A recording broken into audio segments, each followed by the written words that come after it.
At dahil ngayong araw na ito mga bossing ko ay full moon, tuturuan ko po kayo kung paano masigit na maka-attract ng swerte mga bossing, kasaganahan ang dulot mga bossing. Napakainam na meron tayong ganito para masigit tayo na maka-attract ng swerte mga bossing. Ngayon pa mga bossing, kapag ka ikaw kinabog na napanood nyo ito, lumarga ka. Pero pag walang dating sa inyo, ayaw nyong gawin, huwag nyo pong gagawin mga bossing. Kasi yung mga ganito mga pamamaraan para gumana ang ating law of attraction, kailangan may labis tayong paniniwala. At tayo po ay lalong sisipagan natin. Kasi kapag gumawa ka ng ganito, ito ay wishes lang sa tulong ng kalikasan, ng full moon, dahil full moon mamayang gabi mga bossing, ay mainam na gumawa tayo ng ganito. Kasi pagdating sa usapin ng mga full moon, mga bossing ko, inaantabayan na niya kahit yung mga kanununuan pa natin, mga bossing. Tumitingin pa yan sa kalendaryo na Anoryo kung anong oras magsisimula at magtatapos ang full moon. Kaya mas mainam, meron kang tubig mga bossing ko, kagaya po nito. Sabi po nila, ang pinaka-the best mga bossing ko, pagdating sa usapin ng full moon, yung ba nagre-reflect, yung halimbawa, ito yung full moon, nagre-reflect siya sa tubig, or kaya yung mga barya, salamin, yun, mga the best mga bossing ko pagdating sa usapin ng full moon. Etong tubig na ito, ibibilad lang po natin sa sinag ng full moon at ilagay natin to sa harapan ng ating tahanan 1 week. Pagtapos ng 1 week, okay na po yun. Tapos, ang gawin nyo, tapon nyo lamang po itong tubig. Tapos, yung ingredients na ilalagay po natin mga bossing, yun po ilagay natin sa corner ng ating tahanan. Ngayon, diyan na yung tubig natin na malinis. Gagamit tayo ng silver na kaldero, kagaya po nito. Kahit lumang kaldero na lang kagaya po nitong aking hawak na ito mga bossing. Pagkatapos, kukuha po tayo mga bossing ko ng mga barya. Yan, ang baryang gagamitin natin yung may gold. Ang gold mga bossing ko ay sumisimbolo ng kasaganahan. Tapos yung silver nagtataboy ng mga kamalasan. Tapos yung may rose gold kayo yung 20 pesos, mabilis sa solusyon sa mga problema. The best po na meron tayong ganito. Pang-attract po ito ng swerte. Mabilis na panghatak na swerte. Ito pa mga bossing, ma-share ko lamang. Meron akong bossing na pinaka-paborito niya na bankrupt na or malapit na mabankrupt ang kanyang negosyo.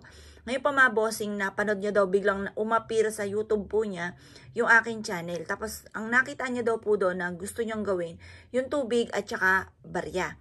Tapos alam niyo po, inilagay niya daw ito sa kanyang negosyo at kinabukasan, ang dami mga nag-inquire sa kanya hanggang sa parang naka-recover po siya na siya po yung naka-schedule na yung pagsasara ng kanyang negosyo. Pero hindi ito natuloy dahil nagsunod-sunod daw po yung mga dumating sa kanyang blessing at isa sa mga pinaniniwalaan niya, ang tubig at barya na nagbigay sa kanya ng panibagong blessing.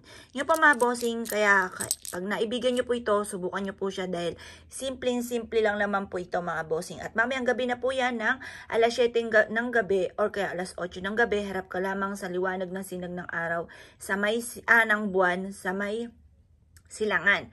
Kailangan lagi sa may silangan. Pwede naman to sa umaga, sa sinag ng araw mga bossing. At dahil nga po full moon, sa gagawin natin to mamayang gabi sa full moon. Ngayon po mga bossing, ilalagay lang natin siya dito mga bossing. Pero bago natin ilagay sa tubig, magwi-wish muna tayo. Halimbawa, ngayong taon na darating ng 2024, wish ko na magkaroon ako ng siksik liglig at umaapaw at napakaraming blessing ang dumating sa akin sa taon ng 2024. At maligtas ako sa anumang kapahamakan at magkaroon ng malakas sa pangatawan ng aking buong pamilya, magkaroon ng, hindi magkaroon ng karamdaman, magkaroon ng lahat ng mga pinapangarap sa buhay. Ganun po mga bossing, ang mga wishes po natin. Pagtapos natin mag-wish, ilagay lamang natin ito sa tubig mga bossing. Ganyan lang.